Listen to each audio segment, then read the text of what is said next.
Greetings, unsettled souls. Oh, Christelle doesn't have the sound up. Ah, Christelle. It's awful low in here. You're listening to The Correct Views. Sam, I beat Gangi doing political commentary on the Media Speaks. The sound is low and the shin hurts. You can't move in the studio. You can't move anywhere that I go. I'm like a rat going through a Skinner box. It's more like a rat going through a mouse's Skinner box. Hit my leg so hard before I went on, I'm literally bleeding off camera. And still I go onward. Blasting news. You can tell this really hurts. Full list of news outlets banned by Donald Trump. Others boycott White House. Donald Trump has banned several news outlets from taking part in the White House press briefing, and other publications are now calling for a boycott. Let me tell you a little personal story. It's about Donald Trump and how he censored me. Okay, this is how I was censored by Donald Trump. I went to see him with Christelle. We went to see him the first time he spoke in the area that I knew of, and it was Cleveland, Ohio. We drove up there, and they wouldn't let us bring our tripod in. They wouldn't let us bring our camera in. You know what I did? I'll tell you what I did. I took protest signs, like the one you see behind me, the Trump logo there. You guys off camera, you're going to have to just trust me. Well, here, I can do this. There you go. Woo! Like that one right there. We took it, and we rolled it into a tube, a long tube. We then took these bracelets, like you see that I wear compulsively, and I wrapped them around the tube, stuck my cell phone on top of the tube, and proudly hoisted it into the air, using nothing that wasn't already permitted to be in the building. I can't say that Secret Service looked pleased, but I didn't break any rules. The second time, Donald Trump promised me tickets when I was invited to go. So I picked up a writing job to write about I got like 25, 30 bucks I was supposed to get to write about the event. So I drove up there, and lo and behold, they oversold it. So the third time I was on the Trump mailing list by then, having been a proud rider of the Trump train, I got a press pass. Well, first of all, they asked me if I wanted to go, and I said no, because the last time, I think I said, why should I go? You left me standing outside last time, humiliated me in front of an editor. They replied by giving me press passes. Now, does that mean, thank you, Mr. Trump, does that mean that the first two times I was censored or banned? Well, let's see. I could print whatever I wanted. I could say whatever I wanted. I had said that I thought Trump did a very, I was getting overwhelmed with how at the time, one of the few concerns I had was that Donald Trump was being overwhelmed, and that it's possible that he would have very good policies, but that the nuts and bolts of being a president could maybe be a problem. And we're seeing a moderate amount of leaks, to say the least, right now. So, I mean, it seems to be something that it's his biggest problem. Let's face it, he's doing a really good job. Whether you like him or not, he's doing a good job. But he's having trouble with implementation and leaks. Because I should say implementation due to leaks. And things like Priebus, but we've already gone over that. My point is that these people were not banned. Okay? I love how they go on the Academy Awards and they talk about how Donald Trump is oppressing the freedom of speech. Meanwhile, they're trashing the president on arguably one of the 2 or 3 biggest nights of TV in the world. Yeah, Trump's really silencing what you're allowed to say. If Trump was like Hitler, you wouldn't have even gotten onto the television set before you found out what a jackboot was. Okay, we are not being oppressed every time we don't have our asses kissed. And I think that's important to point out. What Trump has done here is he has fired a number of news groups that have lied about him, that have accused him of cheating on his wife, in essence. See, that's the bigger story there. It wasn't that prostitutes were involved. It was that they implied that he cheated on his wife. I'm telling you now, you could just tell. That's what bothered Mr. Trump more than anything else. And lastly, he hasn't just brought in yes men and people that are going to be catering to what he wants. Politico's in there. Politico hates him. So with that bit of context in line here, let's read this, because the writer of the story, I do like blasting news, but this writer tends to be very anti-Trump. But when you think about the facts that I gave you, you'll see that he's off base. These people are not being silenced. Look up Mao, look up Stalin, look up people that really did silence somebody before you sound like an idiot. Just hours after bashing the news media during his speech at the Conservative Political Action Conference, of course, CPAC, Donald Trump banned several news organizations from attending the latest White House press briefing on Friday. In response, several media outlets have decided to boycott his administration. Now, you notice they don't care when Milo Yiannopoulos got banned. Oh, but Sam, he's a pedophile. Let me tell you what. He's not exactly the most sexually moral man in the world, but neither am I. He's just gay and I'm not. No, I don't cheat, for those of you that know that I'm married, but my wife and I flirt. And, maybe she's cute. I'm kidding. It's been a long time. But in any event, no, okay? I'm not going to come on here and pretend I'm some great moralist. However, I am a Christian, and so is Milo. And flawless ones we are not. But again, there is some gray area as to what sexual sin is. For instance, God didn't get mad at David. It's not listed in the Bible until David decided to steal a man's wife and send the husband into the battlefield to purposefully die. And then took his wife. Okay, that's a little bit different than having a threesome. His name was Uriah, look it up. There wasn't a huge problem with it before, even with concubines, which we would consider today to be fornication. So, the terms there are somewhat gray. But my bigger point of this is, I'm not going to get into that discussion now. If anybody wants to hear it, leave a discussion. Leave a comment. I'll do it on another show. Milo didn't get to speak because of something he said that he corrected, the only apology he's ever given. Now, people will say, well, he's just apologizing, Sam, to save his career. You're covering for it. I don't know. When he's 32, some reports say 34, which I didn't think was possible in this day and age to not know how old somebody is, but they don't. All right. In 32 years of life, has he ever molested a kid, harmed a kid, or sexually harmed anybody whatsoever in any way? Okay, he's all gay and flamboyant, but if you look at him, the man's like 6 foot tall or bigger. He's huge, which must be horrible for another gay guy. Ow, ow, ow! But in any event, you've got a very big guy that could very easily muscle over children or muscle over people that he wanted to hurt. Most offenders do not start offending at 32 years old. They have a history of offense before things get very bad. If Milo has an offense for hurting somebody, then fine. By all means, throw the book at him. However, if he doesn't, then he's probably not an offender. He's probably somebody that misspoke, apologized for what he did, owned what he did, and didn't complain when he got fired for what he did. So he got silenced because he worded something terrible. Was it despicable? Yes. But he clarified it. He did not mean you should go out having sex with a 13-year-old. He meant that 13-year-olds do have sex. And that's not good either, but that's another topic for another day. Trump's media ban. Although I would have liked to have had sex at 13. When I was at 13, girls wouldn't have peed on me if I was on fire. Ever since his inauguration just over a month ago. Now I can't speak at CPAC. I meant when I was 13. Donald Trump has escalated his war on words with the mainstream media, referring to the press as terrible, and dishonest, which I would say they have been towards him.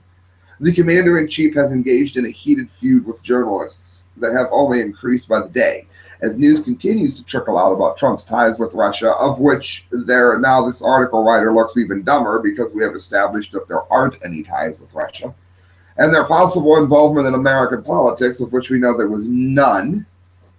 The former host of The Apprentice decided to take drastic measures, as reported by the New York Times on February the 24th.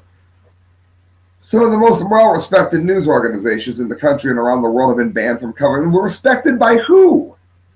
How can you respect someone that lies? He's not saying that you may not come back in and be part of the Washington Press Corps if you don't like me. That's not what he's saying. He's saying you may not be part of the Washington Press Corps if you lie about me. Okay, Politico and ABC are in here. Neither one of them like him at all. So the notion that he's silencing somebody is simply fiction, friends. And this article is skewed.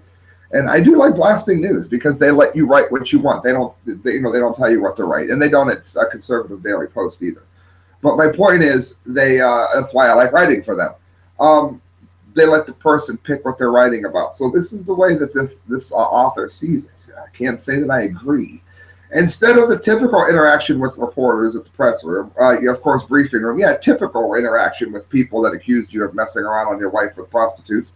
White House Press Secretary Sean Spicer took part in the so-called off-camera gaggle with select members of media. Yes, those that do not lie. Of those that were blocked or banned from the ban include the New York Times, need we say more. Politico did get banned on this particular route. The Hill, the Daily Mail, BuzzFeed, New York News, and the LA Times, and even the BBC. Now, see, the LA Times is actually somebody that ran with a poll that said that Trump was going to win. However, they're also the ones that did everything they could possibly do to post fake polls and that were knowingly fake polls. And CNN did that. I just did a whole article about it for CDP. So look up Conservative Daily Post, CNN, fake news. Look up how they knew they ran with bad poll numbers to hurt Trump. And if you don't believe me, then go ahead and look up James O'Keefe. You don't have to believe me. I'm just letting you know what I found. It wasn't my find. I wish it was. Those who are allowed to take part in the briefing, I was wrong about Politico on this particular route, included right-wing news outlets, Breitbart's, and One America News Network, in addition to some mainstream media. Someone needs to tell this guy from blasting here that CBS, Fox, and ABC were invited. Now, Fox, you could argue, is somewhat right-minded, but CBS and ABC, they've hated Trump. They've hated Trump forever. Also invited to attend the gaggle were Time Magazine, who hates Trump, and the Associated Press. But they decided to boycott, in part, because they refused to appear. So there's two leftist groups that didn't show up that were invited.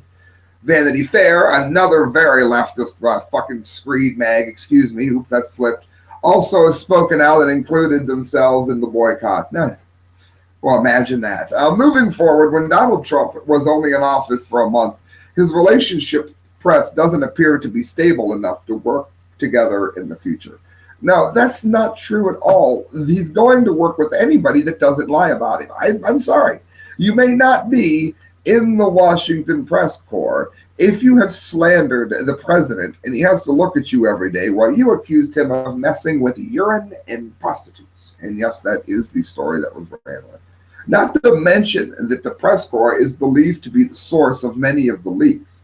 That's why Spicer, and I'll be writing about this later, that's why Spicer, it's been talking about cell phone problems, is a good way to put it. He's been taking the cell phones off of people in the press corps. Now, when breaking the First Amendment, no, when you go into the White House, you sign papers that say that they're allowed to look at your phone for any reason. Otherwise, that's how dead presidents happen. That's how leaks happen.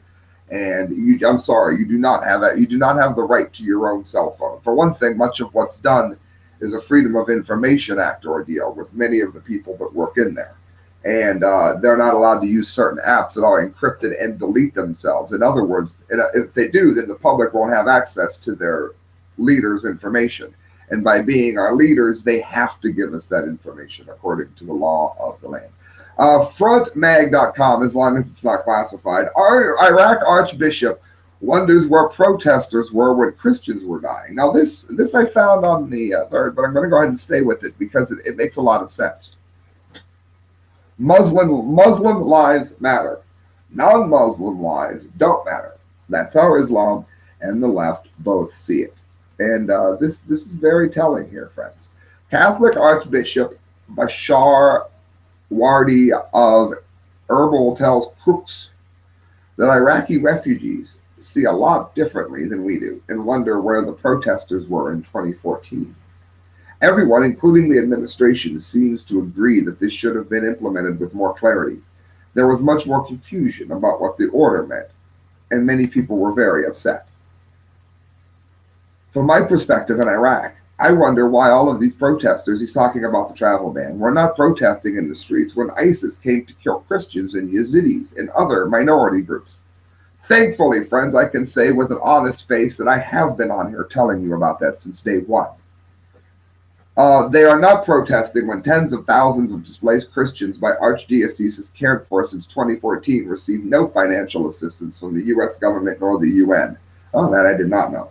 There were no protests when Syrian Christians were only let in at a rate that was 20 times less than the percentage of their population in Syria. That's not true, friends. It's actually worse than that. It's far worse than 20 times. I do not understand why some Americans are now so upset that many majority communities that faced a horrible genocide will finally get a degree of priority this summer. The average lefty is convinced that Christians are evil oppressors, Muslims are poor persecuted victims. That's why it's all right for Obama to impose a de facto Christian ban on refugees from Syria so that 99% of those who were allowed in were Muslims. Christians being killed was not the problem for them. Now, you might say that that's an overreaction. Well, it's not an overreaction. Almost all of the people to whom that started Christianity have been slaughtered. Their numbers have gone down incredibly. Now, for all of you whiny lefties that like to say, oh, we stole the land from the Indians, which is somewhat true. We really did. Then again, they were fighting each other at such a high rate, killing each other. Before we ever got here to kill them, they were killing each other. So they probably would have beaten just a few of these dumb whiteys that got off the boat and didn't know how to cook a turkey without their help. They probably would have defeated us quite easily if they had not been fighting amongst themselves. But in any event, we stole their land. Okay, why isn't there any outrage here that Muslims, radical Muslims, but still Muslims, are stealing historical Christian lands? These lands belonged to the Christians long before Muslims were even born, before Muhammad was ever looking at small children. Yeah, I guess I said that out loud, didn't I? Friends, you're listening. It's true, unfortunately. You're listening to the correct views. Only got a couple of stories left. I want to let you know that this is all brought to you by Change Transportation. If you're going to call Uber, don't call Uber. Call Change Transportation instead. However, if Uber does what they're about to do, I'm sorry, Kenny. I think I'm going to call Uber. Why? Why would I do that? Breitbart. Uber hires NASA engineer for vital flying car project. Do you know what that means? That means that we have, for the first time in a very long time, a flying car update. Is there anything better? For those of you that don't know, and I'm going to start doing this again, I used to save $1 a day when I went to work for the flying car, and I'm going to start doing it now that I have a job to do it again, so that I can buy in at least to somebody else's flying car one day. I am obsessed with all things to do with the flying car, and now we've got NASA involved. I just did a story yesterday for the Conservative Daily Post that talks about how NASA is coming up with new engine propulsion systems to replace the Concorde, which is actually slower than the Concorde, but there's a noise pollution problem with the Concorde. Oh, shut the hell up. Don't live in an airplane route then. Really, if you live in an airport route, you should not complain about the noise of airplanes, or just don't live in line with the airplane route. Plain and simple. Don't live by the airport. But no, they shut it down. So NASA's got new rockets coming out that can help with Lockheed Martin, who wants to build these new supersonic jets. And I had said that I thought that people like Elon Musk was going to go ahead with SpaceX and move ahead maybe even quicker than NASA is in some regards, whether travel-related breakthroughs or not. Well, we're seeing NASA here getting into the flying car business. It'll be interesting to see if SpaceX has anything to offer. Uber has hired NASA engineer Mark Moore as director of engineering for the flying car project Uber Elevate, which ceased to expand the cab service into airborne travel. I will so work for Uber if this happens. My life goal now is to work for Uber. I never thought it would be. Moore worked at NASA as an advanced aircraft engineer and basically kickstarted the current interest in the vertical takeoff and landing craft for short-haul urban flight with a 2010 paper on a feasibility of the helicopter-like vehicles. Now, these are different. The flying car itself actually flies for you. All you got to do is find the runway and let it do its own thing. It's even got parachutes in the event that something were to go wrong up there. The engineer was impressed by Uber's work on the subject and saw a chance to make the vision he'd originally articulated years ago into something real in a reasonable time scale, which is good, according to TechCrunch. Moore said that his decision to join Uber was that the company seemed to have practical business case for making the flying commuter transit service real, and nothing would ever get done without market motivation behind the vision. Well, Uber has done quite a bit in a short amount of time. Now, they planned for the flying service were first hinted at in September of 2016. That was by their chief product officer, Jeff Holden. So they've even got their own product officer in a transportation company. So I would argue they're pretty serious about it. They don't tend to hire people that make products for transportation companies very often. In an interview, Holden shared his interest in vertical takeoff and landing vehicles, claiming it could change cities and how we work and live. He added that he wanted to offer his customers as many options as possible to move around, and that passenger drone technology could be fully functional, a norm within a decade. That very well could be. A drone would pick you up and it would be flown by somebody else. Yeah, I could very well see that happening. I hadn't thought of it before. Voltol is another VTOL to do that, he said, after talking about ways to decrease city traffic.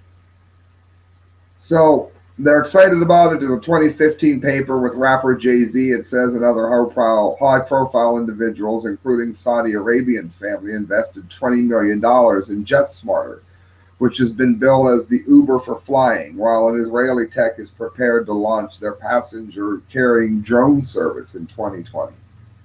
Excellent news, friends. Absolutely excellent news. Now, again, I don't think we're going to be flying around in ways that we see in science fiction movies. I really don't. I think there's going to be lanes that you have to stick to. There'll probably be, if you don't have a pilot's license, you'll have to do one of these that fly themselves, or you'll have to get a flying car license. Because they can't have people crashing over homes and things like that. So I don't imagine you're going to get to fly them immediately. They're going to be the self-driving ones that hit first, I think. But we'll see. It's interesting. There'll be places opening up where these things can take off and land. And if you think that that sounds too far-fetched, people didn't think there would be gas stations on every corner either.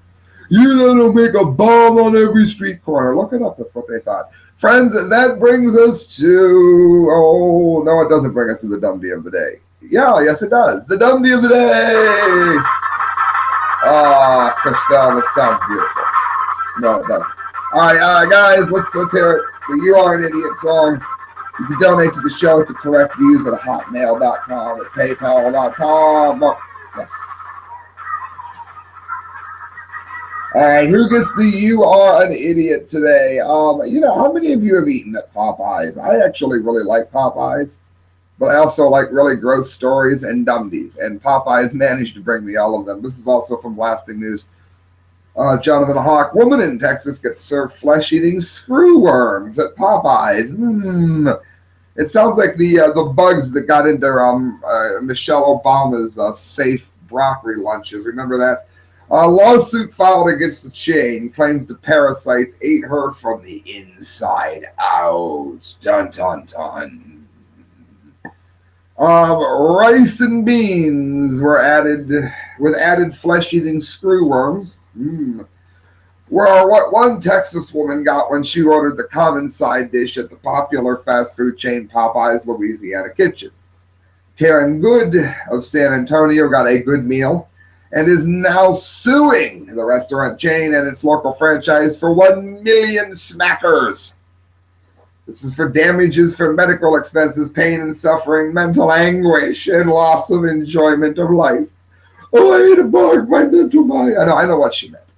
I'm making fun of her, but she's not the dumbie. She deserves every penny she's getting. It's just funny. How do you not notice a screwworm? Unless you're, Don't blame the victim, Sam. I'm sorry. I've got to reply that she might not be much smarter than the screwworm. I don't know. Let's see how it was put inside. This is kind of a reaction video. I didn't read the whole thing. Feeding on her insides. I wish Arg had a reason to come out. If you don't know who he is, look up Arg Mortis. The lawsuit filed last week in Bexar County District Court claims Miss Good was served a meal from the local Popeyes restaurant that was contaminated with flesh-eating insects known as New World screwworms. Burn Screworms, Ministry, New World Order, anybody. After unknowingly consuming the scavenging bugs, they laid eggs in the lining of Miss Good's small intestines. Once the eggs hatched, the carnivorous, that would be meat eaters for you Russia, the Kesha fans, the carnivorous meat eaters, the creatures infested her body and started feeding on her from the inside out. Now they've said it 3 times. According to the 10-page lawsuit, think of the movie Alien. Popeyes knew about the flesh-eating worm. Here, I'll even bring my alien out for this. There he is. He's helping you. Popeyes knew about the flesh-eating worm. Yeah, of course they did. Patrick Stolmeyer said his client lost significant amounts of blood and tissue as the insects grew inside of her. Good and their attorney contend that local Popeyes franchise Z&H Foods were aware of the parasite contamination before she ate it in the spring of 2015. Stolmeyer, like I have to admire your stool if I was a flesh-eating bug. He argues that employees at the restaurant were not trained to effectively inspect, remove, and recall any potentially tainted food. He also contends that the workers disregarded safety protocol, likely knew the flesh-eating bugs were in the food, and ignored the risk of injury to Mrs. Good. Now, they have nothing there that implies that they did know that it was in there. Lack of training does not mean that they knew that it was in there. However, the body invasion caused an E. coli infection, ow, and peptic ulcers, double ow. Mrs. Good, the screwworm eater, had to have surgery, and one of her arms is partially paralyzed. Yeah, at least $1 million, probably more than that. She has suffered the loss of her business, her home, and vehicles. Now she is trying to heal and get her life back together since the horrible ordeal. It's still not. Well, how do they think they knew it? I don't get it. And that's important. You can't say that someone deliberately knew about something without any proof to it. But I'd still say she's entitled to much more than $1 million for having eaten one of these. Moving on, parasite infestation not possible. Popeyes has publicly responded to the lawsuit, saying this is a good claim is unfounded and false. They are working closely with the franchise to investigate the matter and maintain that all Popeyes restaurants adhere to stringent food safety procedures that would make it possible for the parasite to live through the cooking process. Let's face it, friends, they do deep fry everything there. We know that. I wouldn't be surprised if they deep fried their pop. So, I mean, I don't know here. I guess I'm just not sold on the screwworm story. Last paragraph.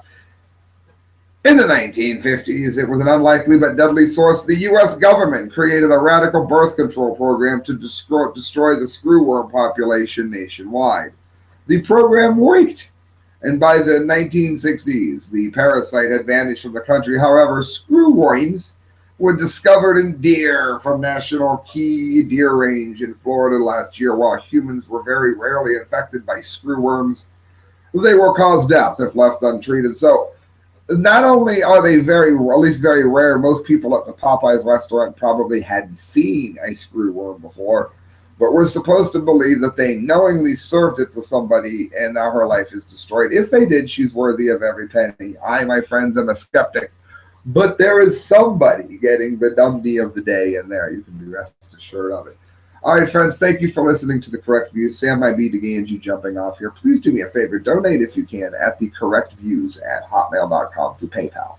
Every penny that you give to me goes towards a better show, and that is, of course, what I aim, hope, pray, and strive to bring you. Be careful. Don't drink anything given to you by Vladimir Putin, and try not to eat any screwworms.